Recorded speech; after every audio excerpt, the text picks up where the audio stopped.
Good evening and welcome to this evening's lecture on ADHD, Rejection, Sensitivity, Dysphoria with Dr. Eric Nach. Dr. Eric Nach brings over 30 years of experience in counseling, teaching, and coaching children, teens, young adults, and families.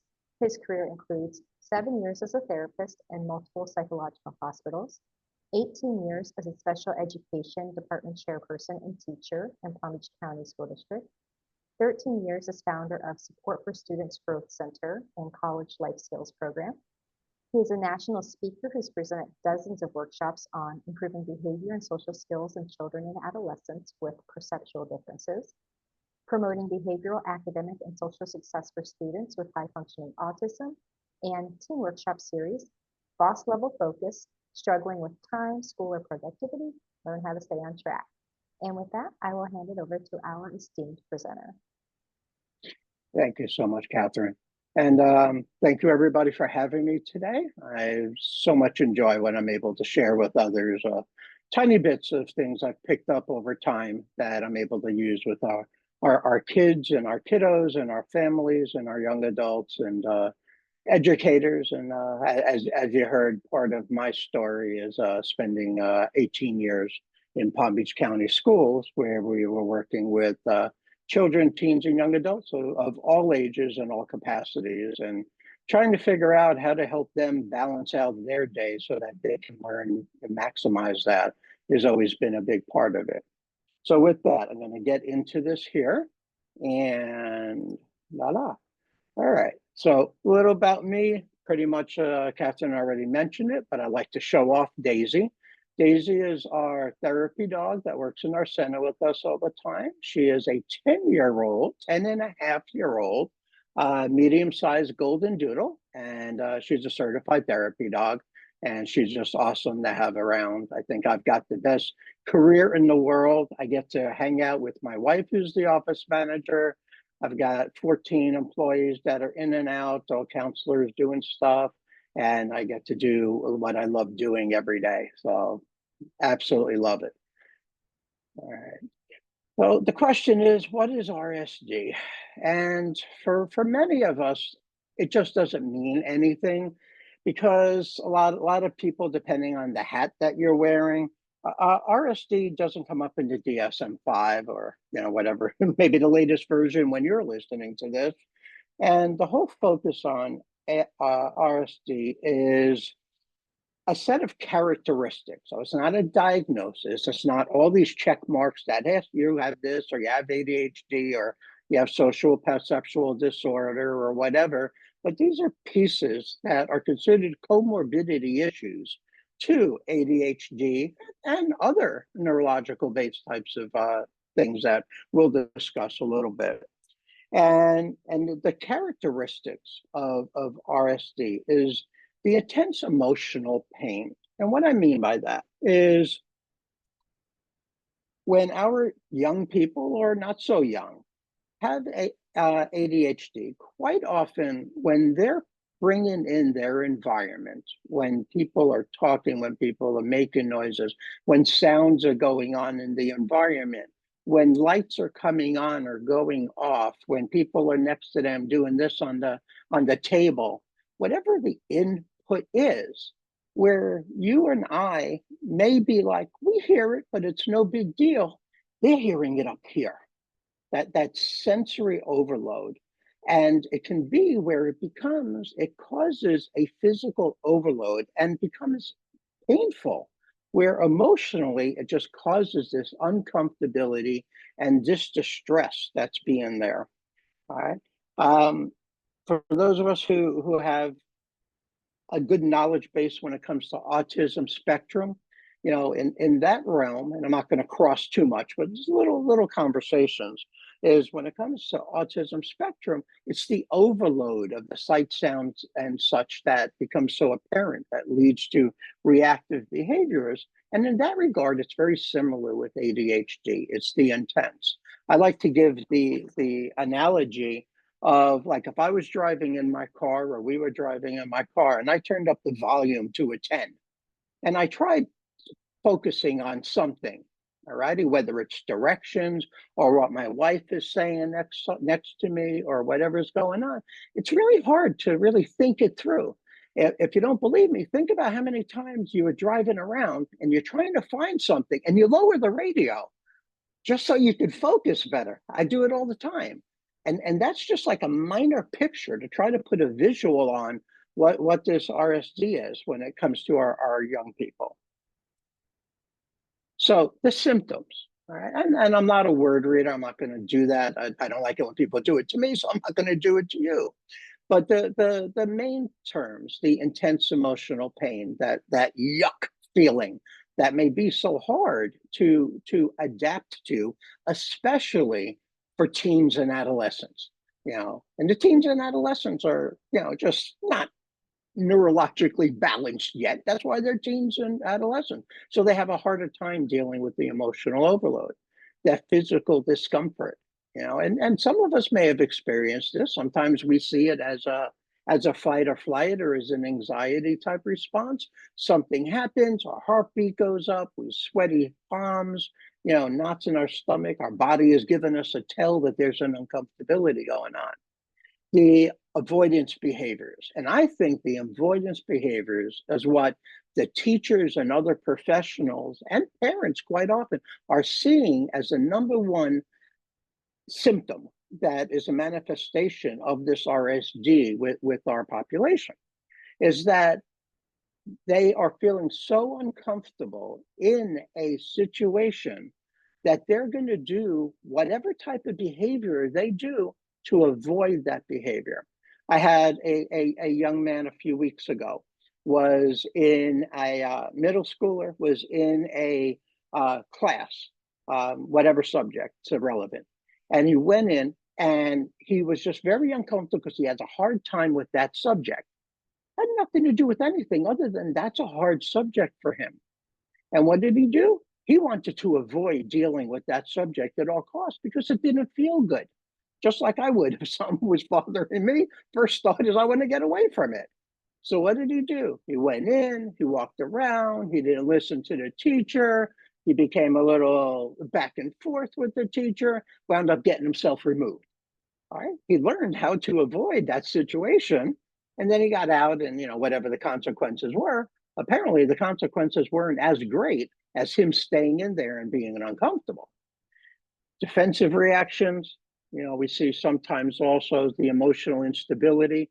And just with our ADHD population as a whole, especially in that adolescent time frame, the emotional instability is very, very raw, very hard for them to self-regulate in so many areas.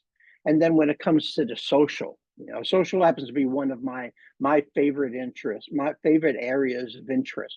We run like a dozen different social skills groups a week here for all ages. And it's just because it's so needed and they have to be with their peers. They can't just be mixed.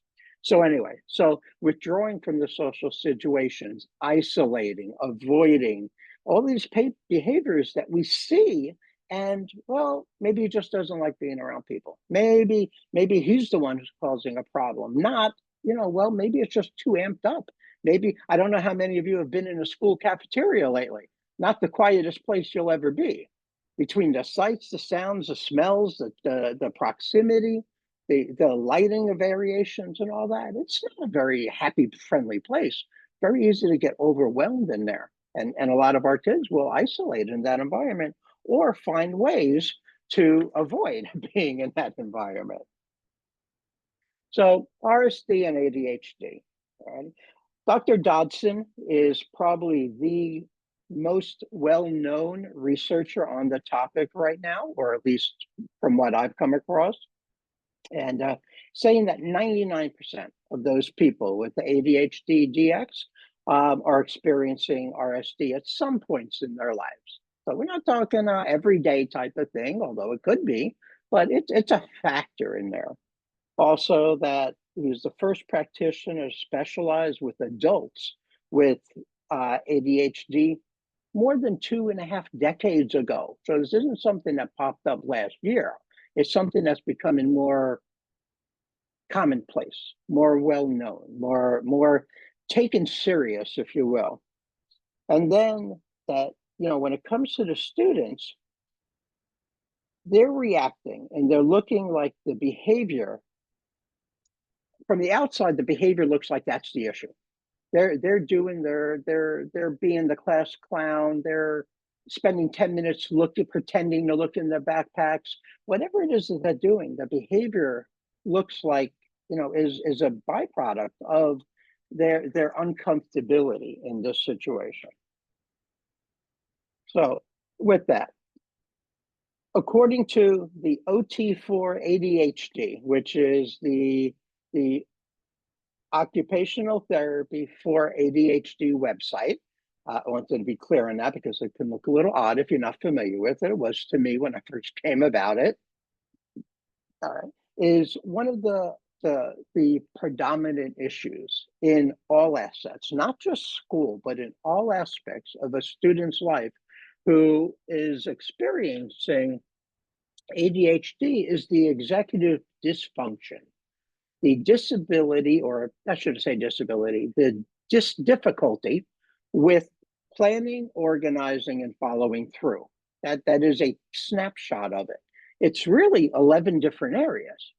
And those 11 areas are everything from inhibition, initiation, self-monitoring, transitioning or shifting, emotional regulation, working memory, what else? Planning and organizing, task monitoring, all of those things that we need to be able to do to be able to function in society today. One of the areas that I'm very involved in is that going into college area, those juniors and seniors in high school that are going into college, and for the most part, they have academics, they're good. They can do the grades, they can do the classes, many of them really excel. But when it comes to managing their time, being organized, being able to not stay up till 3 o'clock in the morning playing video games, what to do on the weekends, all of that executive functioning stuff is what's leading to a crazy amount of a dropout rate. So a lot of it is tied to this. These emotions lead to students feeling more intensely. They're feeling what's around them, like the radio I talked about. The more it is up, and what makes it real challenging, especially for parents and for educators who don't might not have the real experience with understanding the neurology of a person with ADHD, is that on the outside, Bobby, if you will, I'm going to bring Bobby in today. Bobby is in a class and he looks like everybody else. He does well on his test and his handwriting is okay. But when certain things go on in the room, like transitioning, put your stuff away, take out something else, we're going to go from seating in a row to now we're going to make small groups, things like that really set Bobby off because it's just so much different than what the routine was prior to the movement and the change going from there. And the volume gets turned up for Bobby. So he's going to be more reactive in a case like that. With this also, they allow their emotions are disproportionate to the situation. Alrighty, they're reacting, and I get this from parents all the time when I talk with them. I do an initial assessment and everything. Is I say so many times you'll look at your child, and the parents will look at each other and shake their head and be like, how did you see that? How did you think that that's what was going on, whatever the situation is?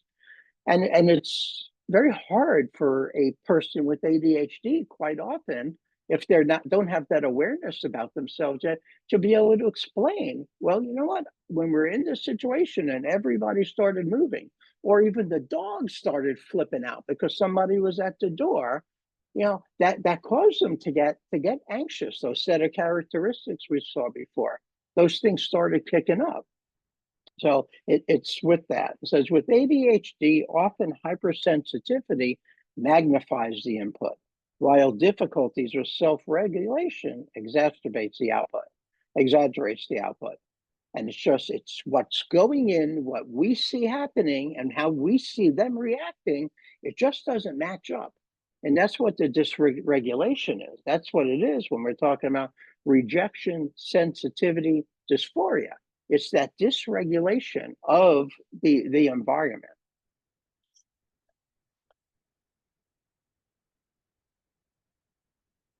Where can this happen? It's not limited to school or to the kitchen table or their desk in their room or wherever they may be, but it's predominant in all areas. It can manifest in the school environment where they're with other students and they're transitioning between places, different sights and sounds, fire alarms, whistles, whatever it is. In the workplace, right? These are, once again, this goes along with those young adults that are getting ready to go into college. Not only is it getting into college that we want to get them ready, is while they're in college, we want to help support them because this is going to manifest in there as well. And then after college, and especially those of you who are parents, you're hoping that now they go out into the work world and they get their own place and they get their own life. We're not looking for them to come back and live on our couch. If they have to, we rather than, but we want to avoid that one, of course. And so whether it's the work environment or outside in the social realm, in the home, and the home is huge because it's safe. And what happens is when the kids are elevated for whatever it is that's turning their switch on, if you will, they know that they can let it go. They don't have to fight so hard to hold it back like they might in front of their peers. And then in the house, the mommy and daddies know you guys are the whipping stones. You're the ones that they're going to let out their frustration, their anxiety the most. And when we don't understand why they're doing it, most of us try to fix. And if we don't know what the causation of the problem is, we can't fix it. And quite often, our attempt is like putting gasoline on a fire. So we don't know they have to safely get through and get to the other side. We try to put it out, and that doesn't always work well. And each place has its own right and wrong ways to react that we learn as functioning members in the society, and we want the kids to learn that. It just doesn't come innately sometimes. The importance of, let's see, did I miss one here or this one? Okay, so the significance about ADHD. Did I go back way? Hold on a second here. Oh, there we go. My bad. All righty. So the importance of perception is when a parent or teacher is telling one of our kids here to do something, and they're just saying, Bobby, please put your book away and take out your homework so we can pass it up. Even though we are the teacher person, and Bobby, do this like everybody else, we have to remind Bobby because with his executive functioning, his working memory, he may have missed part of the directions right now. So we direct that to Bobby, and then Bobby takes it as though the teacher's yelling at him. I hear this all the time from schools I work with, and I go and I do trainings and all. And they're like, I just don't understand why when I tell him to do something, he thinks I'm yelling at him. And in this particular case, the teacher probably wasn't yelling or raising their voice at all. But what Bobby's hearing is that volume's up on a 10, and you're picking on me. And what does he do? He gets into that fight or flight. He gets into being like he's being attacked. And the same thing with parents, especially if there's multiple kids in the house. And the parents are like, all right, guys, I need everybody to, take your showers, hang up your towels, put on your jammies, and, everybody time to get into the bedroom and, whatever the deal is. And, well, why are you yelling at me? When the parents telling all of the kids exactly the same thing to you and I, but because we have this perceptual challenge that's going here, our young person is feeling that being attacked. And you'll hear things like they're blaming others when they don't have it coming to them. Sometimes they do, sometimes we do. They're the victim. a lot of victim from them. They're picking on me. They're the teacher this, the administrator that, my parents this. I've lots of stories, but we're not going to do that today. And and there's an overwhelming underlying sense of negativity and pessimism, and that this is not a friendly world. People are out to get me, not in a paranoia world fashion, not in a schizophrenia type of way, but they always pick on me.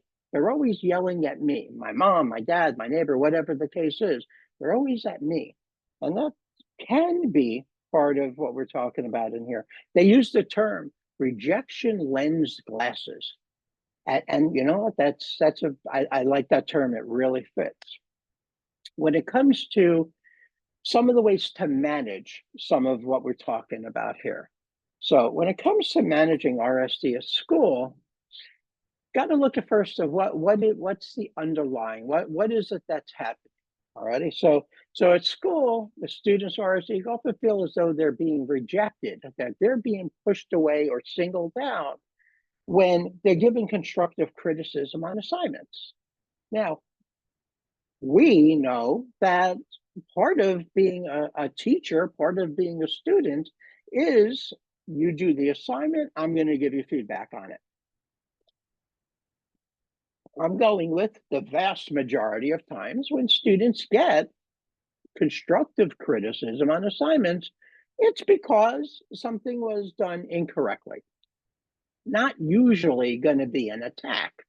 However, Bobby can see it as an attack. You're picking on me. I did it. I know I did it right. You're telling me it's wrong. Once again, that victim. All right? They're not in a group with their friends for a project. Teacher may have divided the class up. This row, group one. This row, group two. Well, why couldn't I be with my friends? Because that's not the way the teacher divided the class up. It's nothing personal, but they take it personal. Not having their idea picked for a game or a project. Right? That says we walk into a classroom or many other types of settings in our social skills groups. We see this all the time. We're asking the kids, what is your take on this or your take is that? Ooh, and then somebody gets called on, and then usually on occasion somebody will get bent out of shape. I raised my hand, but you called on him. Like, well, we take turns in here. And not meeting their own academic goals, not getting 100% on all tests, not making as many friends as they wanted, not making a sports team. The dichotomy is the perfectionist attitude. That perfectionism is there for many of them. This is all very unique to individuals. For many, however, the product, the work, and that goes into it doesn't always match up with the expectation of I'm going to be perfect. I'm going to get them all right. And then, Bobby gets a 95 or an 80 or he bombed it. Maybe studied the wrong set of words or something. We've all had those things. So those are all issues that, can come up in the school area like that. So how does it affect them? It affects them by avoiding participating in class. If the last time Bobby raised his hand and raised his hand and raised his hand, the teacher just didn't get to him, well, it's very easy for Bobby to go, forget that. I ain't doing that no more. And I'm not going to get involved. Or not wanting to socialize with peers. Something that I hear a lot. And, and sometimes it's an ADHD thing, sometimes an autism spectrum or social perceptual, but sometimes it's the whole group together. Is, well, I can't make the friends. They don't want to talk to me. I'm getting shunned, avoid, I don't need friends. And then they start getting 13, 14, 15 years old, and they come to me or somebody else, and we start talking about, oh, I don't want friends. I'm okay on my own. They're not okay on their own. They just have accepted that that's the fact. That's what the facts are in their life. But, facts aren't always real, or perceived facts aren't always real.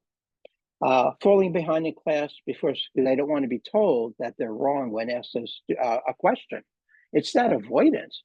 If Bobby even has that fear in him, that underlying, oh, I don't want to be singled out, he's not going to raise his hand if he's afraid that that teacher is gonna no, you're wrong, or I disagree with you. You know? And then doing things I don't want to do, like because so that they'll feel accepted by their peers, you know, and they want to do something, they want to be a part of a group, but they don't think that their peers are going to accept them. Quite often, they're going to avoid.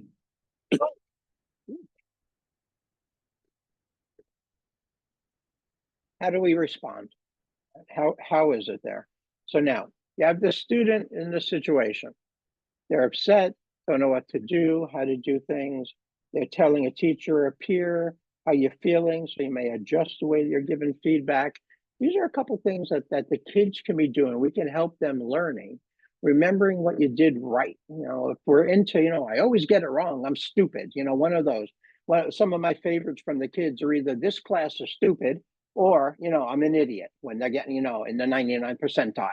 It's like, no, you're not stupid, you're not dumb. But helping them to get out of that, 10 things were great, one thing wasn't so great, perseverating onto that one. Helping them doing that. I find the two greatest tools I like to use when we're working on that are number one, the modeling the correct way or another way. They don't do correct well, but they'll do another way, and role playing. Role playing is essential, whether it's I'm with them in my office one-on-one, or we're in groups or small groups or whatever. That role play, because not only are we suggesting what to do, we're using our verbal language, but we're showing them. And I've found time and time again that our ADHD population tends to learn the greatest when they can see it, hear it, and touch it. All of the dynamics is see it, hear it, and touch it. As far as home goes, this is what it can look like at home. But there we go. First part on top left, about forgetting that they were told to do something. Well, maybe conscious, maybe unconscious. How hard to know, but it's that forgetting. Might be the short-term memory.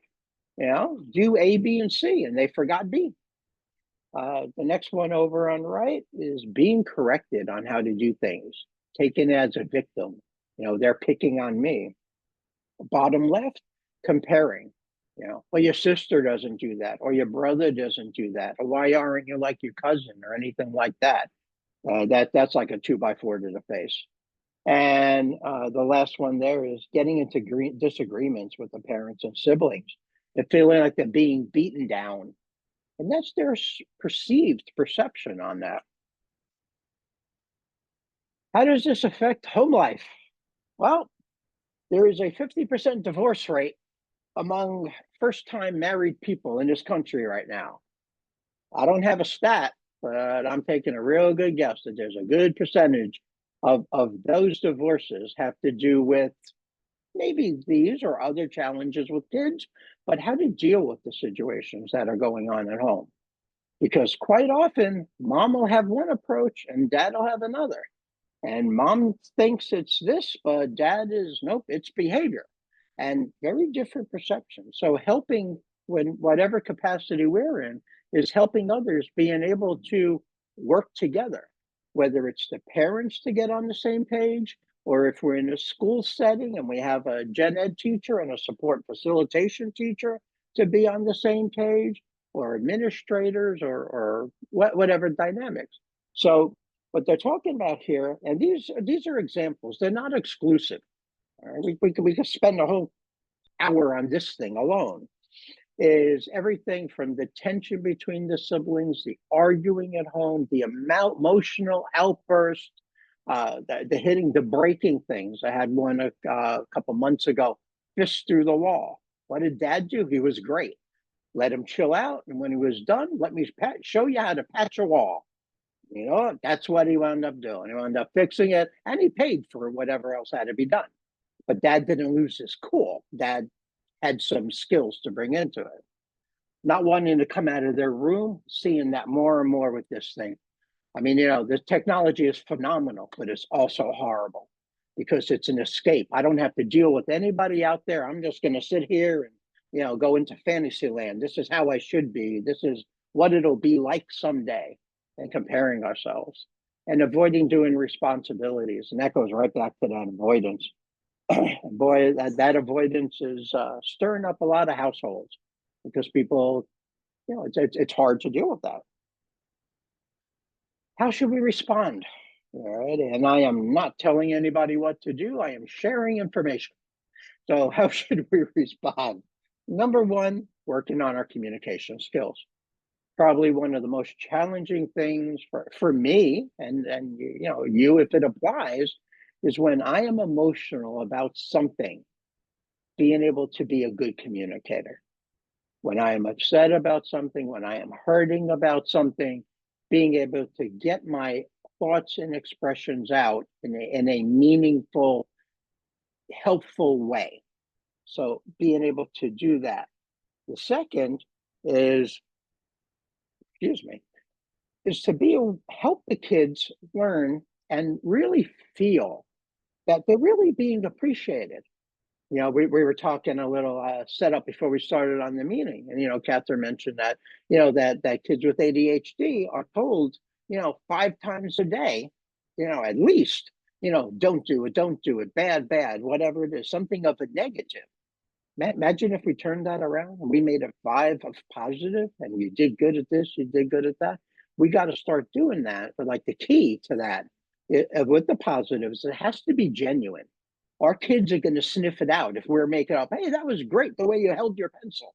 Yeah, that's not going to have any value, but I like the way you put all your stuff together when you came in, or I like the way you help clean off the table or help your sister or whatever. Those things are going to go a long way. Identifying that although they may be siblings, they're not the same person. I got 2 sets of twins that I have right now. They're way different ages. Identical. One is identical, the other one isn't. All right. The 2 of each are totally different. Even though genetically the identical are, you know what the rest of the sentence is, but they're totally different in personality and demeanor and needs and everything. And the same. It's like, you different dynamics with different kids. And the last one is when the kid is if they're having an outburst, not to allow the child to become that third adult in the house. And I see that a lot with the only children. And it's mom and dad or whatever the parent structure is. And then there's Bobby. And Bobby thinks that he's on the same grounds as his parents. He should be able to make these decisions. He should be able to stay up late at night. He should be able to choose this and he should be able to choose that, and not creating that space for them to be able to avoid doing that, but to understand this is your box. This is what at 5 or 8 or 15 years old you get to do. And when you are parent or mommy or daddy or not living in this house, then you get to make those decisions. Right now, that's not it. But parents, you know what? Parents like quiet, and rightly so. Are we going to do battle with them because they want to pick what's on TV, even though it's clearly somebody else's turn? It's dad's turn. We take turns, mom, dad, kid. All righty. But I want to do it, and we let them have it. We're just opening the door saying, yep, we're giving away the power. We're giving away the control. And the more we give that away, the less we have to give them. So socializing with RSD, and this is where I personally find the greatest linkage to autism spectrum and social perceptual, social anxiety issues. So with that, not getting invited. Alrighty, when a child of whatever age, all the way through adolescence, isn't part of his peer group or her peer group, they're going to feel that. They're going to, especially if cognitively they are average or above, they're going to be very tuned in to what's going on. And whether they're whatever age they're at, most of the kids today just want to be like the other 12-year-olds or 15-year-olds or 18-year-olds or whatever it is. They just want to be like their peers, but they just have such a hard time doing it when it comes to that social world. especially when I hear those little ones, those little, 4, 5, 6 year olds, whatever, and they haven't been invited to birthday parties, or they're not invited to birthday parties anymore. That's a devastating one.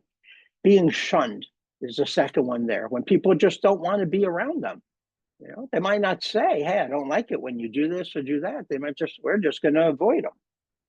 Next one is setting boundaries, being too rigid, overdoing it.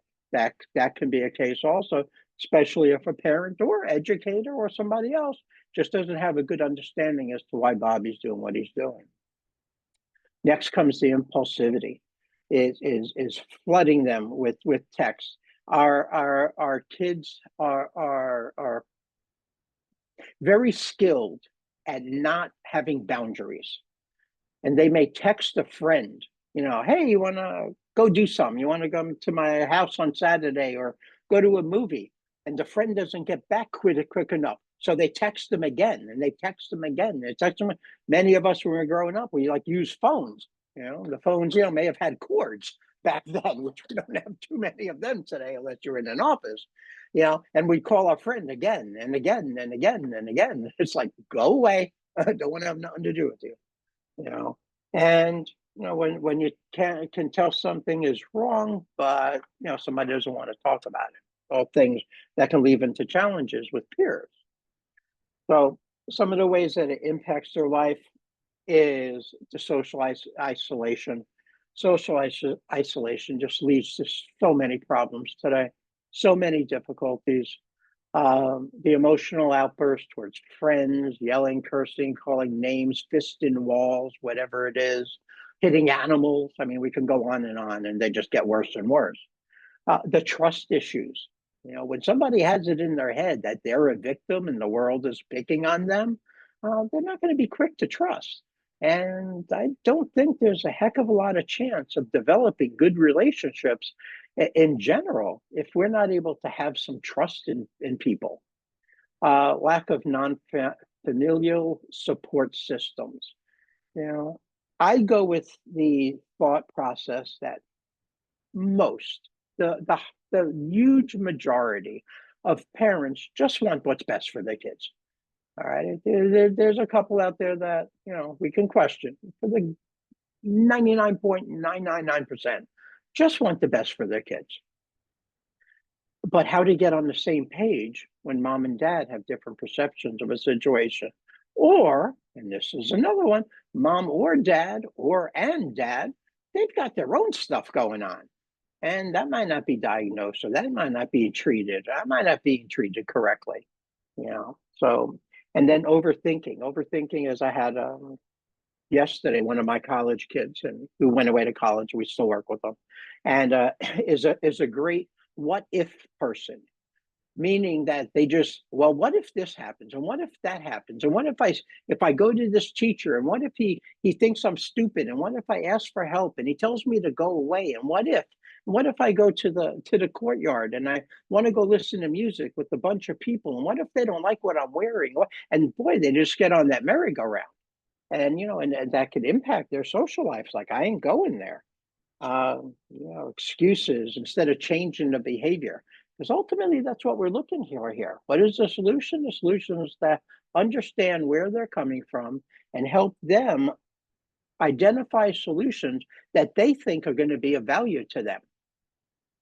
I have found that if I want to try to get somebody, whatever age it is, to look outside the box at what's going on, to maybe make some changes, I got to identify what's of value to them. If they don't find what's of value, I'm not going to make a change if there's no reason for it, something that I can see as beneficial, and I don't expect them to be either. How to respond. All right. So with that, when we look at how to respond, we have to take it from the kid's point of view. One of the things that those of us who are working with the kids, or the parents, or whichever, in order to help them make the changes, we have to understand where they're coming from. Too often I see professionals that are trying to get our kids to do it the way the professional thinks it should be done, or parent, whatever the it is, not understanding that, the child may be here, and we have to ease our way up.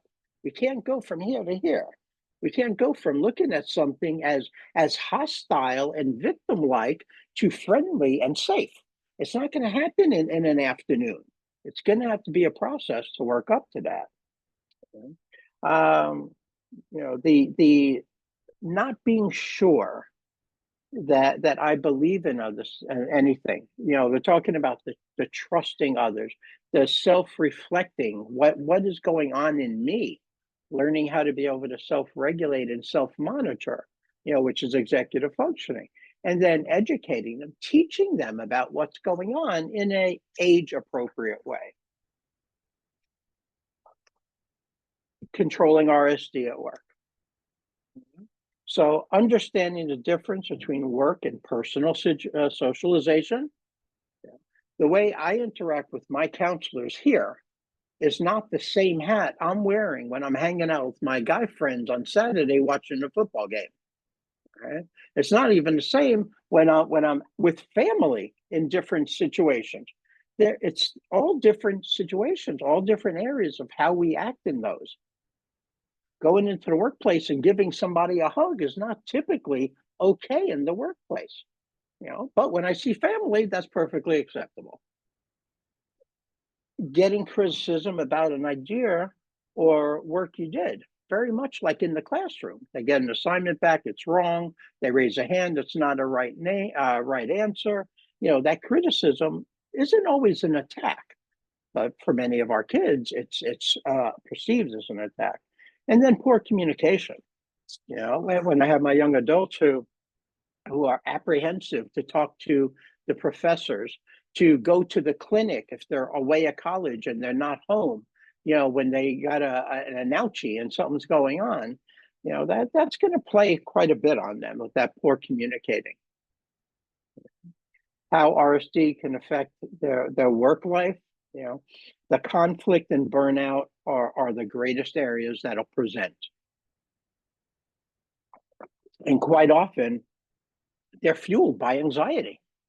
It's I'm not sure how to handle this situation. I'm getting amped up.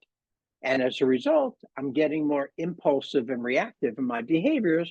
Or I go the other way or Bobby goes the other way and he shuts down. That high anxiety leads to that merry-go-round that I told you about before.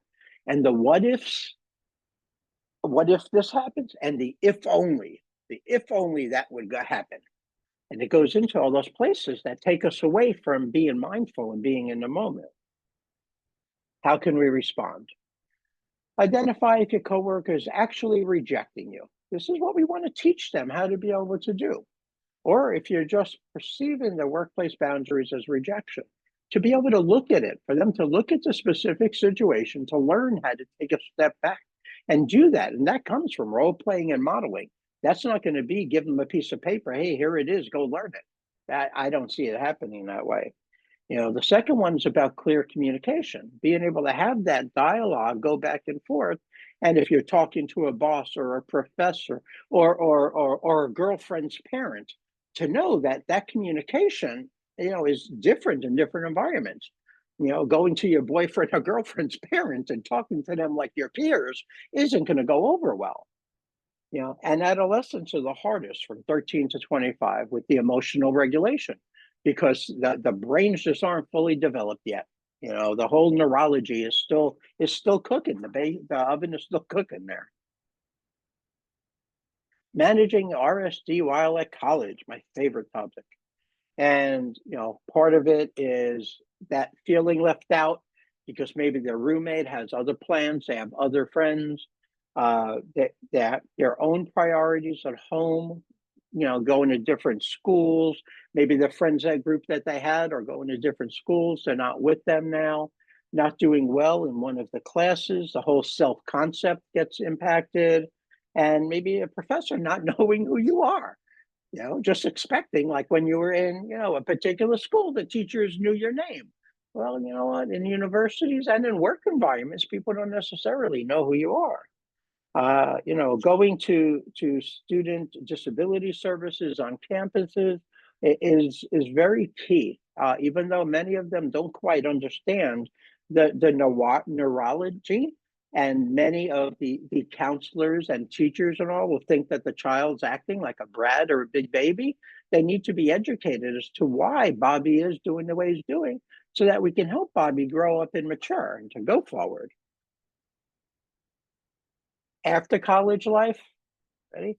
We have the physical, emotional listening, not, I'm sorry, not after, during college, is not going to classes, just avoiding the classes, not listening while in classes. These are all characteristics of what can happen in that RSD mentality or situation. Spending more time alone because it's just easier, not knowing what to do. Saturday video games all day. Just doing things that aren't beneficial to developing their socialization, and creating a difficult living environment. A lot of the people who are in the universities and stuff today, there's different dorm type setups, but all of them count for some interaction with others. And even if they're not in the dorms and they're living whatever the environment is, they still have to go in class and they still have to interact with others and they still have to do projects. And most of them, when they graduate, are going to have to communicate with people. They're not going to just go behind a computer somewhere. We want much more for them to be able to do that. So they're being impacted greatly. All right. How do we want them to respond? Want them to learn how to speak up, discuss what's going on with somebody you trust and talk to somebody, whether it's counselors on campus or other people. Email your professor. If the person's afraid to go to the professor and ask for an explanation or for their accommodations to be honored, so you email the professor. Actually, I like that way better because there's a record of it. Establishing clear understanding with people in your life and the boundaries they have, how to live well with others. I have one young lady in a campus setting right now. She's in her own bedroom, and there's 4 around with the common area. According to her, 2 of her roommates are slobs and never clean up after themselves. She's very OCD-ish, ADHD-ish. She's very clean with everything. And somebody told her, well, if it bothers you, you just clean up for them. And I'm like, no, that's not your responsibility. That is theirs to do. And you need to sit down and you guys have to have an apartment meeting with what the expectations are for everybody to be able to live together and how to do it correctly. Things are better today, but not fixed. Mommy can't fix it anymore. She can't send a cleaning crew over to take care of the apartment. You got to figure out how to do it. And then we're almost done here. Some of the important parts here, as far as solutions are going, is perception and emotional regulation are the main issues that we're talking about when it comes to RSD. Role playing, social skills groups, whatever it may look like, whether it's a formal group or some manifestation of it. Theory of mind. Many of us who know that term know it in the autism world, but it also stems over into this RSD because a lot of times our young people experiencing this, they're having a real hard time understanding the thoughts and intentions of others. Why is it that so-and-so is doing what they're doing? I don't understand what they meant by that. And that gets parents all up in arms all the time because how could you not have seen that? How could you have gotten that message from that situation? When it comes to emotional regulation, learning what self-regulation is, hopefully by late tweenness, they're learning that already. They're learning strategies how to do that. Grounding, 5, 4, 3, 2, 1, 5 things I could see, 4 things I can smell, and so on. Pausing before opening mouth, putting a moment between my thoughts and my actions. Visualization, one of my favorites. Being able to have a quiet moment, take 5 seconds, visualize your happy place. That's from there. So that is basically what I had to share. This is a little of us and where we are. A couple little QRs there. We have the College Life Skills and Support for Students Growth Center is our deal. Support for Students Growth Center. We do all the things you see listed, and there is our phone number. And definitely be very happy to talk to anybody at any time. And I thank you for your time and hope that you have something concrete to walk away with. So with that, I will turn it back to Catherine. Thank you.